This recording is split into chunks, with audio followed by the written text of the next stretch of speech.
Guys, welcome to the show. It's a fresh week, and I hope that you are doing well. Just to acknowledge it real quick, I look like shit. He actually kind of looks like shit because he's got gunky eyes right now for whatever reason.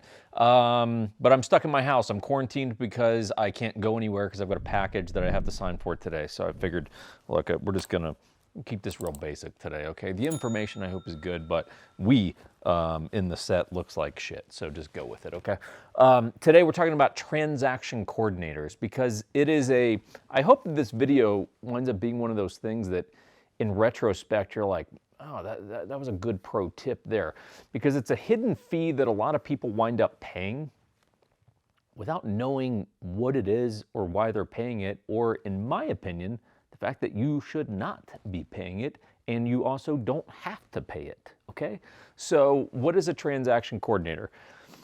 Sometimes the industry term, you'll hear it called TC. So if you're ever talking to a real estate agent and they're like, hey, my TC is gonna reach out to you, that's just transaction coordinator. What they do is they really run a lot of the back end with the paperwork. So they're almost like the liaison of all the admin shit between the agent and the brokerage and dealing with the MLS and stuff like that, okay? So for example, we've got a listing that we're doing next week, and look, I went and got all the paperwork signed, filled out appropriately.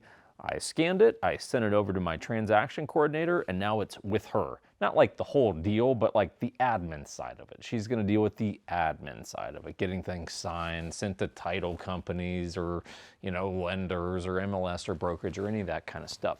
Now, let me tell you, so I make the decision to use a transaction coordinator because it makes my life better.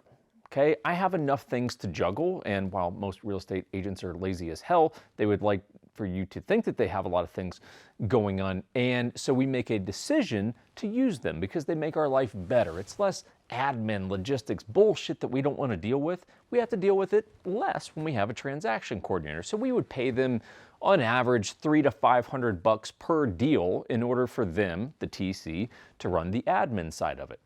Now, sorry, thought I heard my doorbell for the package. I make the decision to use the TC because they make my life better. So my decision to make my life easier should not be paid for and funded by my clients. Now, what you will often see, and you need to press your real estate agent on this if you ever see it, if you're ever looking at like, well, what are the fees that I'm gonna be paying, and there's like a $500 admin fee or like a $400 like transaction fee. Like, what is that? And ask them. It's fine. You're paying, at least in theory, you're paying for it, so it's fine to ask, well, what is that fee? I would just like to know what that is. And if they're like, oh, you know, it's and you boil it down to it's a transaction coordinator, it's like, okay, cool. Like, I, as the client, am not gonna pay for you to have to do less work. So if you want to do less work, if you want to make your life easier, cool. That's on you, fucking Bill. Like, I'm not paying for your laziness. Call it what it is. And I put my money where my mouth is on this. I don't charge any clients or for the transaction coordinator. That's my decision. We have there's an office admin fee that's like $199 with all of our deals. It's not my decision. Like that's not on me. It's for brokerage and MLS shit. Like, it has nothing to do with me. Client's gonna pay that because look, that is not a decision that I'm making. That is just the reality of how that particular brokerage works that I work for. But the transaction coordinator, I made that decision. You're not paying for it, I am, because I made the decision to make my life easier. So I hope that maybe one day this little video here saves you $300, $400, $500 because you're gonna buy a house, and shame on you for not using us, but you're looking at the fees that you're gonna pay and you're like, I remember this. Transaction coordinator, I'm not paying for that. That's your decision. Like, that's making your life easier. You fucking pay for it, right? And it's fine to say that, guys. I will back you up. You can refer them to this video. Send them this video. Hey, agent, if you're watching this video, you pay it, lazy ass. So anyway, guys, that's the moral of the story today. A little fired up. He's not really fired up.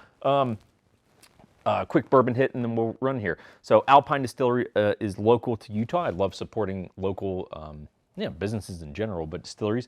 And They have a Lafayette blend that is just lovely. It's like totally unique. It's kind of a flavored whiskey thing, but it's amazing and I love it because I like sweet things. The Traveler's Rest, not a fan.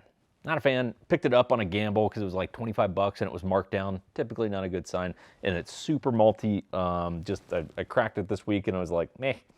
So if you ever see the Lafayette blend and you like kind of sweeter things that are like kind of cinnamon and spice and things and nutmeg, things like that, 100% pick that up. Very cool. I love that stuff, but I'd skip out on the Traveler's Rest. That's just me. Hope you guys are doing well. If you need real estate help, let us know. Pet your dogs. Spay and neuter them if you so desire. But that's really up to you, as our friend Bob Barker led us down that path back in the day. So hope you guys are doing well. We'll talk to you soon.